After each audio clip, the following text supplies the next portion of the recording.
Hi everybody, welcome to Cage Minds. I'm your host Micah. Today we're talking about UFC 134, telling you about how the event went, telling you about how my predictions went.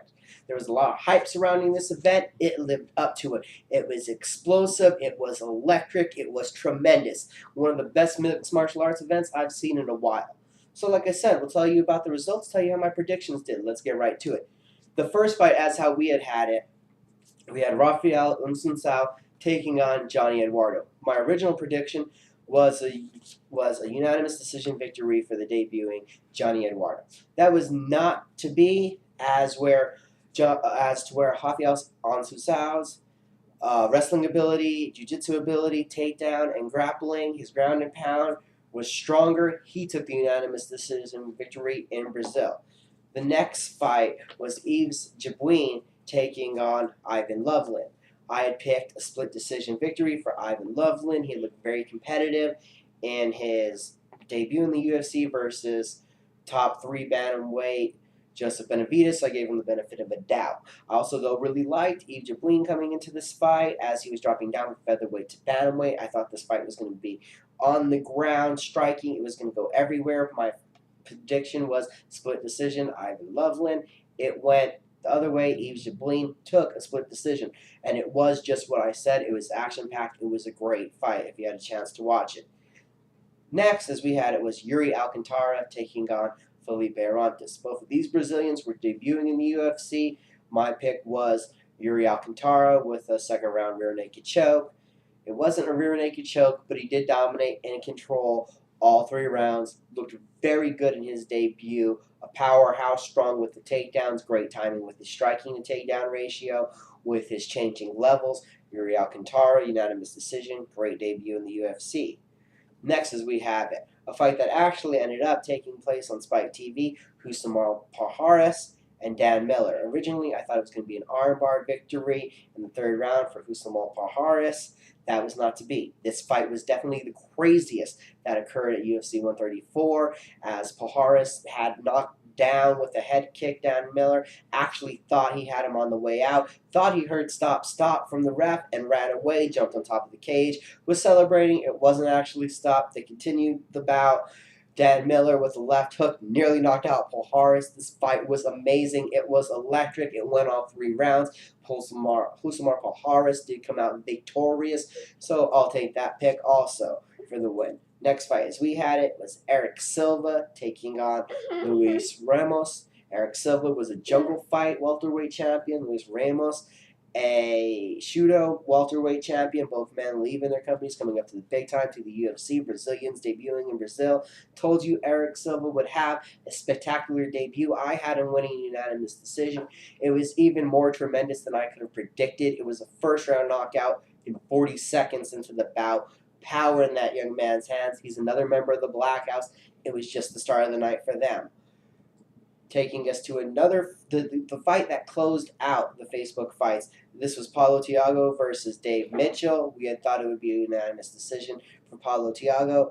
Through and through, that one stayed true. He dominated, controlled his hands. He used the striking. He kept away from the jab. He stayed away from Mitchell's power. He was able to just take him down at will, showed to be the much better wrestler, had the control, had the ground and pound.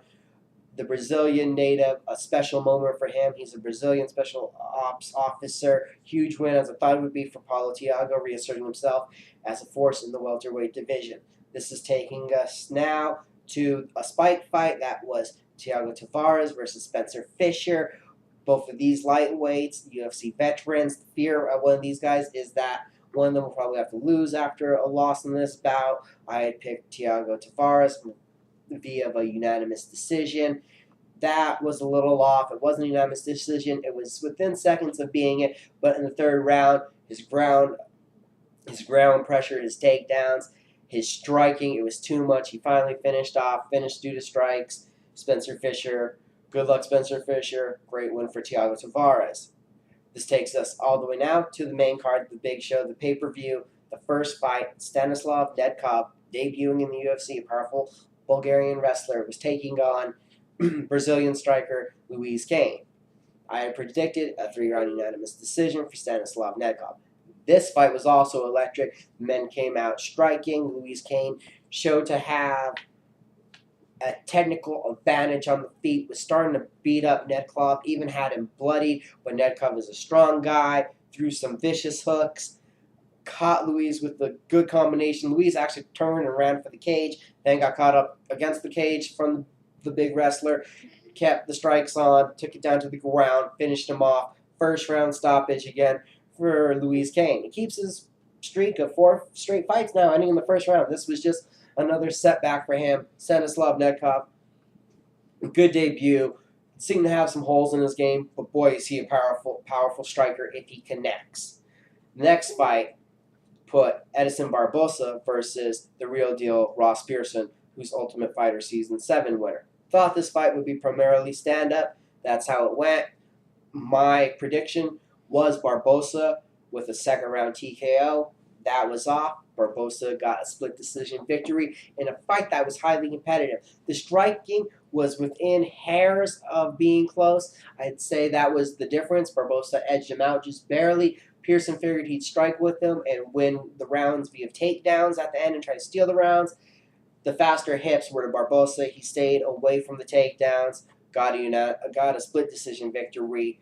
Very close, very good fight. Now we go to the big 3 fights, to the legends of Brazil in Brazil.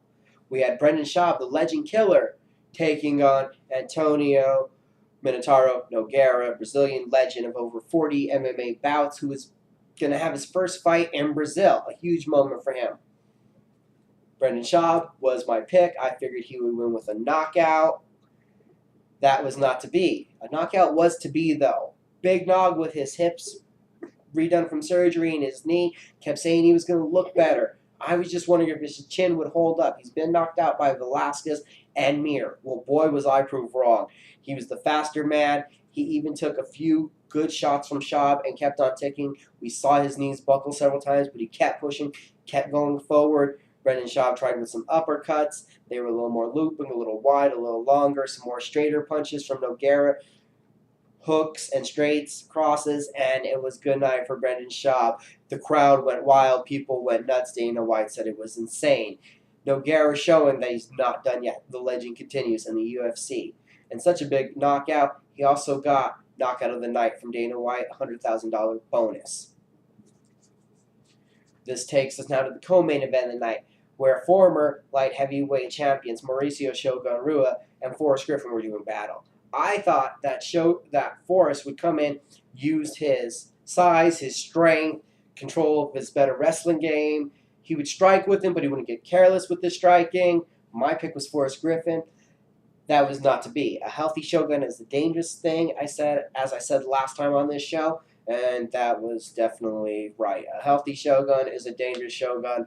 Forrest looked to be 2 to 3 steps behind him. He looked to be distracted. I did read an article. Forrest Griffin and family are awaiting a newborn, so being out of the country at this time could be a hard thing. Maybe it was a mental block, but no excuses from him. He came in, he was the lesser man, and Shogun is definitely a force to be reckoned with, and definitely is in title contention again after we find out about Evans, Jones, and Rampage. Definitely Shogun is right back in that race. The legend continues. Vicious, devastating knockout of Forrest Griffin. This takes us to the main event, where the greatest fighter in mixed martial arts history defended his middleweight title versus Yushin Thunder Okami. Okami, the last man to beat Anderson Silva. It was that dispute. It wasn't really a disputed victory. It's a disqualification. Anderson kept him on the head on ground. But for Okami to say it was a victory, a little shaking in my head. I can't really say I was the winner. I'd more say in that position, I came off looking better. I got the winner's check. But there's nothing proud of that kind of way to win. Well, this time there was no controversy.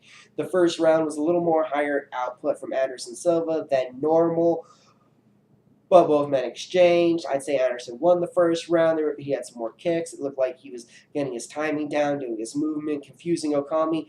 In the second round, a lot of movement, and to people that seriously know MMA like me, he Forrest Griffined him. He did what he did against Forrest Griffin.